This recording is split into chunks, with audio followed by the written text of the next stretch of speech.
Le Fonds mondial de lutte contre le sida, la tuberculose et le paludisme reconnaît et salue les efforts de la Côte d'Ivoire dans la lutte contre ces trois pandémies. Une délégation du fonds conduite par le président de son conseil d'administration l'a exprimé au terme d'une rencontre ce mardi avec le président de la République. 150 hommes d'affaires membres du mouvement des entreprises françaises MEDEF est en visite de 4 jours à Abidjan.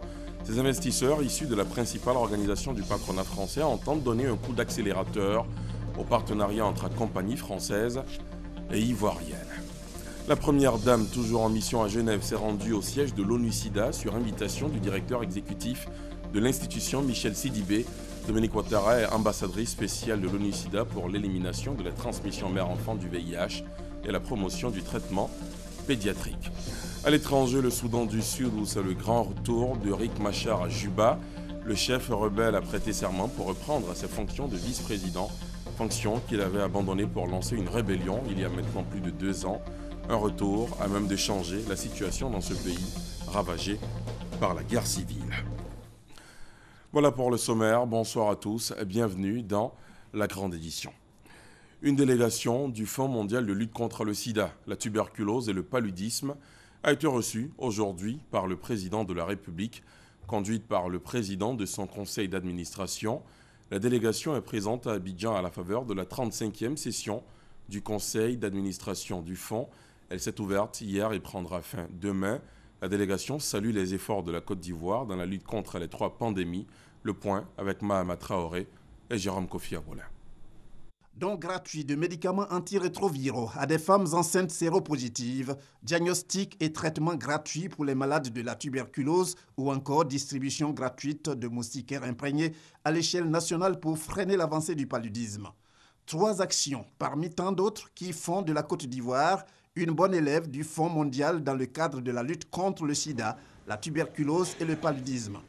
Un satisfecit que le président du conseil d'administration de cette organisation a traduit ce mardi au président Alassane Ouattara. Ce à la faveur de la 35e session du conseil d'administration du Fonds mondial qui se tient depuis ce lundi à Abidjan. First of all, we would like to thank Côte d'Ivoire. D'abord, remercier son Excellence, Monsieur le Président de la République et Madame le ministre de la Santé pour avoir abrité la réunion du conseil d'administration du Fonds mondial ici en Côte d'Ivoire. Des progrès remarquables ont été faits en Côte d'Ivoire dans le domaine de la santé. Au cours de ce conseil d'administration, il y a eu également la récapitalisation du Fonds mondial et la Côte d'Ivoire joue un rôle important. La Côte d'Ivoire joue son rôle moteur avec à sa tête le président pour adresser les questions du palud, de la tuberculose et du VIH. Sur ces 10 dernières années, le Fonds mondial de lutte contre le sida, la tuberculose et le paludisme a alloué plus de 200 milliards de francs CFA à la Côte d'Ivoire en vue de freiner l'avancée de ces pandémies. Une assistance financière qui pourrait prendre fin en 2020 si le pays poursuit la dynamique d'efforts notables engagés ces dernières années. Vous venez de l'entendre, ces responsables du Fonds mondial de lutte contre le sida, la tuberculose et le paludisme sont à Abidjan pour la 35e session de leur conseil d'administration. L'ouverture de la rencontre a été présidée par le chef du gouvernement ivoirien Daniel Kablan-Duncan. Le compte-rendu d'Ami Sissoko. Pour la première fois depuis sa création en 2002, un pays francophone abrite la 35e réunion du conseil d'administration du Fonds mondial de lutte contre le sida, la tuberculose et le paludisme. Et c'est la Côte d'Ivoire. Honoré, c'est le Premier ministre Daniel Kablan-Duncan qui procède à l'ouverture des travaux. Avec ce mécanisme novateur de financement, ce sont plus de 17 millions de vies sauvées, 8,1 millions de personnes sous traitement antirétroviral contre le VIH, 13,2 millions de bénéficiaires du traitement antituberculeux et 538 millions de moustiquaires distribués dans le cadre de la lutte contre le paludisme. La Côte d'Ivoire, qui figure au nombre des pays bénéficiaires des financements du Fonds mondial, en tire bien sûr un grand avantage. L'objectif du Fonds mondial est de soutenir les programmes de prévention, de traitement et de prise en charge du sida, de la tuberculose et du paludisme. Le conseil d'administration compte renforcer les systèmes de santé et surtout impliquer les populations dans la lutte. On est ici pour représenter la solidarité avec les peuples ivoiriens après l'attentat. C'est pour vraiment féliciter et saluer et remercier le leadership de Côte d'Ivoire avec tous les succès qu'ils ont montrés au niveau du secteur santé, au niveau du développement. Pendant 3 jours, les experts en santé du monde entier vont plancher sur des stratégies de lutte pour éradiquer ces 3 pandémies d'ici à 2030. Au moment où se tient à Abidjan cette rencontre qui planche sur l'avenir de la lutte contre ces 3 maladies vicieuses, dont le sida, la première dame, toujours en mission à Genève, s'est rendue au siège de l'ONU-SIDA sur invitation du directeur exécutif de l'institution, Michel Sidibé. Faut-il le rappeler, Dominique Ouattara est ambassadrice spéciale de l'ONU-SIDA pour l'élimination de la transmission mère-enfant du VIH et la promotion du traitement pédiatrique. Le témoignage d'Abiba Dambélé-Sawé. Une note de marque au siège de l'ONU-SIDA lundi après-midi. Il s'agit de Dominique Ouattara, première dame de Côte d'Ivoire, en sa qualité d'ambassadeur spécial de l'ONU-SIDA pour l'élimination de la transmission mère-enfant du VIH et la promotion du traitement pédiatrique. Dominique Ouattara est l'invité spécial du directeur exécutif de cette institution, Michel Sidibé. Devant le personnel de l'ONU-SIDA mobilisé pour la circonstance, Michel Sidibé a rendu hommage à Dominique Ouattara pour son engagement humanitaire. Je ne suis pas surpris qu'elle ait accepté aussi d'être notre ambassadeur spécial pour faire en sorte qu'on puisse mettre fin à la transmission de la mère à l'enfant. Le combat qu'elle veut porter avec nous, c'est un combat contre l'exclusion, c'est un combat contre la discrimination, c'est un combat pour faire en sorte qu'on arrête bien sûr la transmission, mais plus que tout ça, c'est aussi un combat pour la justice sociale, pour qu'il y ait une meilleure distribution, pour que ces enfants aient accès aux soins comme les autres. Et que ces enfants ne soient pas les oubliés de notre réponse à la lutte contre le sida. Et je suis fier de vous avoir ici dans nos locaux. Prenant la parole, la première dame a expliqué le sens de son engagement auprès des Nations Unies à l'ONU-SIDA. Non sans faire cas des avancées réalisées par la Côte d'Ivoire dans le cadre de la lutte contre le VIH-Sida. Ces dernières années, la Côte d'Ivoire a fait beaucoup de progrès dans la lutte contre le VIH, surtout en ce qui concerne la prévention de la transmission mère-enfant, notamment avec l'engagement des partenaires et de la communauté. Les nouvelles infections à VIH ont diminué et sont passées de 50 000 cas en 2000 à 25 000 cas en 2014. Nous enregistrons également une meilleure prise en charge du sida pédiatrique dans notre pays. Ces résultats encourageants et les avancées stratégiques importantes que nous avons réalisées nous permettent d'avoir bon espoir quant au recul de l'épidémie d'ici 2030. Au terme de la visite de travail, l'ONU-SIDA a chaleureusement félicité la Côte d'Ivoire, qui figure désormais parmi les 20 premiers donateurs au monde. Retour à Abidjan avec ces images du tête-à-tête entre le chef du gouvernement tunisien et le chef du Parlement ivoirien. Accompagné par le Premier ministre Daniel Kablan-Duncan, Habib Esside s'est entretenu avec Guillaume Soro.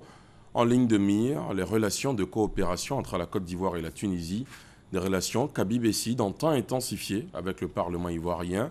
Guillaume Soro s'est dit heureux de recevoir le chef du gouvernement tunisien, une visite qui fait honneur à l'institution qu'il dirige, a-t-il dit. Et au 3e jour de la visite qu'il effectue en ce moment dans la capitale économique ivoirienne, Habib Esside, le Premier ministre tunisien, s'est rendu au Vitib, le village des technologies de l'information et de la biotechnologie de Grand Bassam. Il a inauguré le bureau permanent d'accueil des entreprises tunisiennes au sein de la zone franche. Avant cette inauguration, la délégation s'est rendue sur les lieux du site de l'attentat de Grand Bassam. Le récit de Gabriel Zani. Un bureau permanent d'accueil des entreprises tunisiennes inauguré ce lundi 25 avril au sein de la zone franche du Vitib, le village des technologies de l'information et de la biotechnologie à Grand Bassam. Par cet acte, Habib Esside, chef du gouvernement tunisien, manifeste l'intérêt de son pays de nouer un partenariat avec la Côte d'Ivoire dans le domaine d'éthique. Je saisis cette occasion pour inviter les responsables et les experts de VITIB à intensifier les contacts avec leurs homologues tunisiens et à développer davantage les visites croisées dans la perspective d'identifier ensemble des projets innovants. Le libre-échange dans le domaine du numérique entre la Côte d'Ivoire et la Tunisie fait ainsi un grand pas en avant. Le 19 novembre dernier, un bureau d'accueil des entreprises ivoiriennes s'ouvrait à la technopole d'El Ghazala à Tunis. Les deux pays veulent tirer profit des transformations numériques. Les nouvelles technologies, donc l'information et la communication sont essentielles. Et je pense en fait qu'avec les 180 hectares dont on a parlé pour le premier lot, on devrait pouvoir avoir une accélération des installations des entreprises.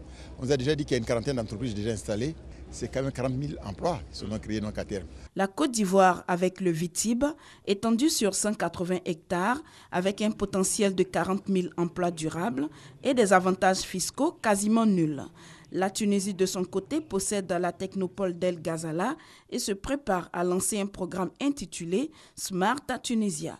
Mais au-delà de cette économie numérique à développer, les deux pays doivent s'unir pour combattre le terrorisme. Avant l'étape du VITIB, la délégation tunisienne s'est rendue sur le site du drame du 13 mars, à l'Étoile du Sud. Nous aurons à faire tout le nécessaire pour éviter ce genre d'actes barbares et éradiquer ce phénomène qui est le terrorisme. Le terrorisme est barbare et nous le vaincrons, les gouvernements tunisiens et ivoiriens désormais alliés pour combattre le terrorisme. D'autres images, cette fois, de l'arrivée ce mardi à l'aéroport Félix Houphouët-Boigny d'Abidjan de Moustapha Cissé Lo. Il est le président du Parlement de la CEDEAO. Sa visite s'inscrit dans le cadre de l'ouverture de la première session ordinaire annuelle 2016 de l'Assemblée nationale ivoirienne, session à laquelle il prendra part évidemment.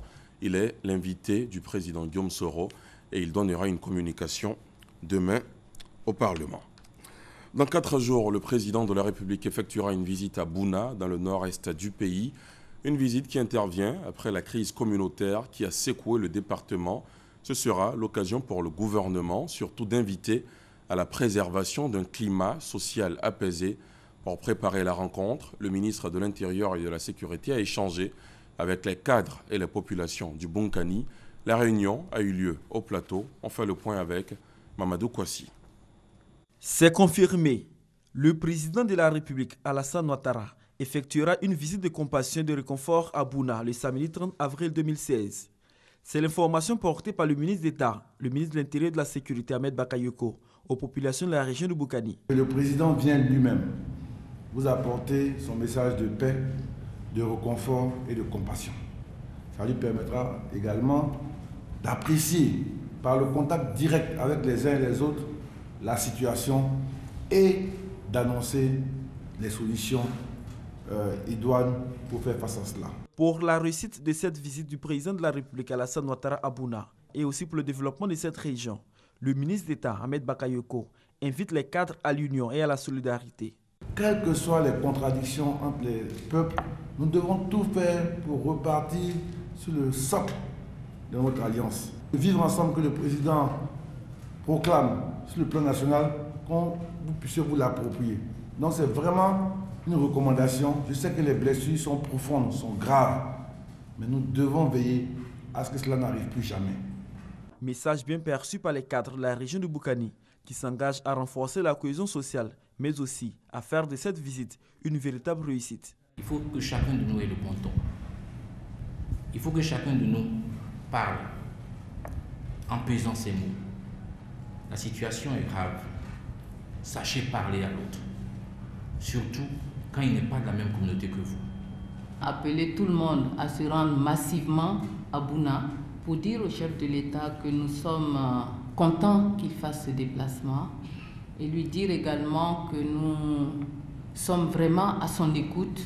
Le ministre d'État Ahmed Bakayoko, président du comité d'organisation de cette visite de réconfort à Bouna, précise que le président de la République Alassane Ouattara aura au cours de son séjour à rencontrer les différentes communautés, les cadres et la chefferie traditionnelle. Des rencontres pour penser les plaies et pour trouver des solutions durables pour le développement de la région de Boukani. Vous avez entendu quelques-uns, les cadres et les populations de la région du Bonkani ne cachent pas leur enthousiasme à l'idée d'accueillir samedi le président de la République. Ils attendent beaucoup de cette visite présidentielle. Ils l'ont confié au micro de Mamadou Kouassi. S'il n'y a pas de paix, il n'y a pas de réussite, il n'y a pas de bonheur. Et comme nous sommes condamnés à vivre ensemble, nous sommes condamnés à nous entendre. Et avant que le chef de l'État n'arrive, je pense que chacun doit mettre balle à terre. Chacun doit prendre des dispositions pour apaiser. Le vivre ensemble, parce que lui-même, son programme, c'est le vivre ensemble.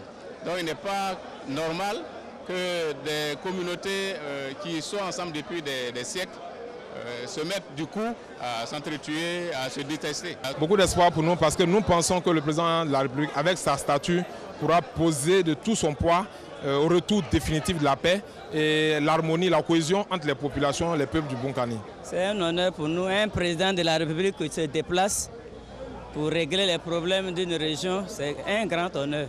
Et l'arrivée du président va nous aider à sécuriser notre région et en même temps lui faire des doléances par rapport au développement du Bonkani. Nous devons l'aider à réaliser son programme de gouvernement et nous devons nous renforcer autour de lui en renforçant nos liens fraternels. Nous sommes condamnés à vivre ensemble. Cette visite-là va renforcer encore nos liens si on veut que nos enfants, les générations futures puissent aller de l'avant. On est condamné à accepter ce qu'il va nous dire, à l'écouter. 150 dirigeants d'entreprises membres du mouvement des entreprises françaises, MEDEF, sont en visite de 4 jours à Abidjan. Ces hommes d'affaires issus de la principale organisation du patronat français entendent donner un coup d'accélérateur au partenariat entre compagnies françaises et ivoiriennes, surtout au niveau des petites et moyennes entreprises. Ce mardi, ils ont échangé avec le patronat ivoirien dont le président, Jean Kakou Diagou, leur a présenté les opportunités d'affaires dans le pays. Lansine Bakayoko, Adama Kone. Un avion spécialement affrété par le mouvement des entreprises françaises MEDEF. Une délégation riche de 150 patrons, dont une centaine venant de petites et moyennes entreprises, PME. Les entrepreneurs français ont mis les moyens pour leur mission de 4 jours à la rencontre des hommes d'affaires ivoiriens. Objectif, confronter leur capacité d'investissement à l'environnement des affaires. Des besoins d'infrastructures de transport, routières, de logement, d'eau, d'électricité, de traitement des déchets, où là aussi les Français sont très forts. Donc ça, ce sont des choses qu'on peut apporter. Plus après, vous avez toutes les révolutions NTIC. Là aussi, il y a une force ivoirienne sur ces sujets-là. En tout cas, il y a un développement à venir important. La diplomatie économique est en marche. Lundi, à leur arrivée, les opérateurs français ont été reçus à leur ambassade. L'idée, bénéficier des conseils sur l'économie ivoirienne, ses besoins, ses méthodes de négociation. Un mode d'emploi plus qu'utile. D'autant que la Côte d'Ivoire a certes besoin de grandes entreprises, mais elle voudrait aujourd'hui voir intensifier son réseau de PME. Nous avons souhaité le retour des entreprises françaises, pas seulement des grandes entreprises, mais aussi et surtout des PME qui sont à la dimension de nos investisseurs locaux et qui peuvent avoir un partenariat gagnant-gagnant avec ces entreprises. En 10 ans, le poids des entreprises françaises en Côte d'Ivoire a baissé de 28% à 11%. À ce jour, 140 filiales de grosses entreprises françaises et 500 PME de droit local sont présentes sur le territoire ivoirien, employant 40 000 personnes. Ce soir, on s'intéresse aussi à l'économie des 4 pays de l'Union du fleuve Mano, Côte d'Ivoire, Guinée, Libéria et Sierra Leone, économie qui repose dans une certaine mesure sur les industries extractives. Pourtant, la richesse provenant de l'exploitation minière n'a pas encore un impact considérable sur le développement de ces pays. Cela parce qu'il existe une inégalité entre les règles, les lois et les procédures et fiscalités minières mises en place par chaque pays. Pour résoudre le problème, un atelier est organisé ici à Abidjan en vue d'harmoniser les procédures et les régimes de fiscalité, comme nous le montre Francis Boifo. C'est un constat au sein de l'Union du fleuve Mano. Les régimes de fiscalité et les procédures minières artisanales en vigueur en Côte d'Ivoire, Guinée, Libéria et Sierra Leone diffèrent d'un pays à un autre. La Guinée, en matière de l'or, l'exportation de l'or, vous avez la taxe appliquée maintenant selon le code minier, c'est 1%, et selon la pratique, c'est 0,55%. Et quand vous prenez la Sierra Leone, c'est 3%. Vous prenez la Côte d'Ivoire, c'est 3%. C'est pour harmoniser les procédures et régimes de fiscalité minière artisanale au sein de l'organisation intergouvernementale créée en octobre 1973 que se tient l'atelier d'Abidjan. Si on le fait, c'est tout le monde qui gagne. C'est un peu à l'image du TEC, le tarif extérieur commun qui est appliqué aux pays membres de l'UEMOA. C'est un peu le même processus. La Côte d'Ivoire, qui a adhéré à l'Union en mai 2008 et qui a vu l'embargo sur son diamant levé en 2013, après 8 ans de sanctions, salue l'idée d'harmonisation des procédures. Le fait d'harmoniser toutes les fiscalités au niveau du fleuve du Mano fera en sorte que la production ne partira pas vers les pays où la fiscalité est moindre. Du coup, les productions vont rester dans les pays pour permettre aux différents pays de profiter de leurs ressources naturelles. Les réflexions d'Abidjan seront sanctionnées par des recommandations à l'attention des chefs d'État des 4 pays membres du fleuve Mano. On en vient à la 11e édition du Salon international de l'agriculture du Maroc. Le SIAM 2016 traite de l'optimisation des ressources pour une agriculture performante et durable. Le ministre ivoirien de l'Agriculture et du Développement rural est de la partie. C'est la ville de Meknes, classée patrimoine mondial de l'UNESCO, qui accueille l'événement. Plus de 850 000 visiteurs y sont attendus. Jean-Jacques Ouaméala est notre envoyé spécial. C'est le prince héritier qui a procédé ce mardi à l'ouverture de la 11e édition du Salon international de l'agriculture du Maroc, SIAM. Pour les participants venus des 4 coins du monde, il s'agit à Meknes, la ville impériale, de répondre à plusieurs préoccupations.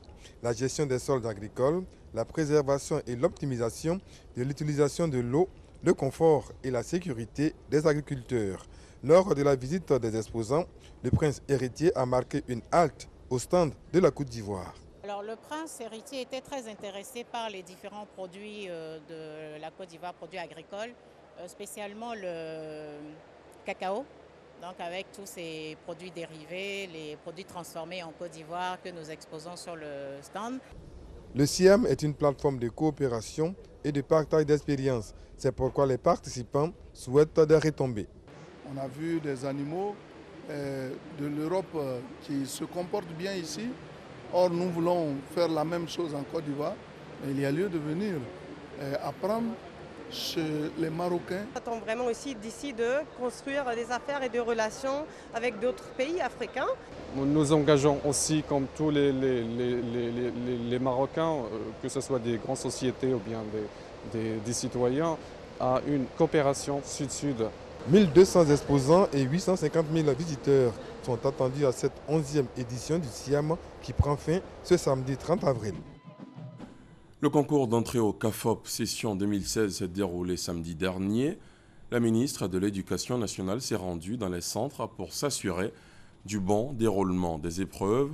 Au nombre de 68 570, les candidats ont été repartis dans 238 centres de composition repartis uniquement dans les 4 directions régionales de l'éducation nationale d'Abidjan. Kandia Camara a invité les impétrants à la probité avant de féliciter les organisateurs pour la bonne tenue du concours. En politique, la direction du Rassemblement des Républicains veut mettre sur pied un fonds d'aide, un fonds qui sera destiné aux membres de la formation politique désireux de mener une activité lucrative. L'annonce a été faite hier par les responsables du parti, Sidonie Davila. Un fonds d'aide aux personnes les plus vulnérables du Parti du Rassemblement des Républicains est en cours de création. La direction du RDR, qui en a eu l'idée, affine les contours du projet. Au moment où chacun d'entre nous assume une certaine responsabilité, que nous puissions mettre un peu ensemble pour venir en soutien aux plus vulnérables. Le montant des prêts qui seront alloués aux militants bénéficiaires iront de 25 000 francs à 250 000 francs CFA, avec un taux de remboursement fixé à 1%.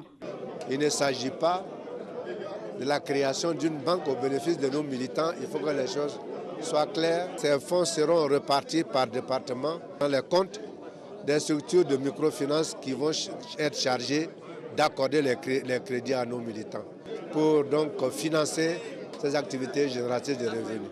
Le règlement de ce fonds prévoit une contribution individuelle de tous les cadres du RDR conviés au démarrage du projet. Et pour donner le ton, la direction du parti a décidé de verser 100 millions de francs CFA. Cette première tranche pourrait être suivie d'autres. Les responsables du RDR annoncent pour fin juin la mise en place du fonds d'aide aux personnes vulnérables du Rassemblement des Républicains. La commission électorale indépendante CEI se prépare à affronter les défis futurs.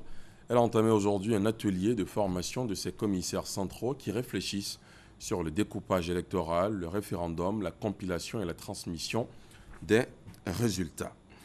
L'actualité politique également marquée ce mardi par le séminaire du Front populaire ivoirien. 48 heures durant, les échanges portent sur la réforme constitutionnelle et la réconciliation nationale. Le point de Grace Kando.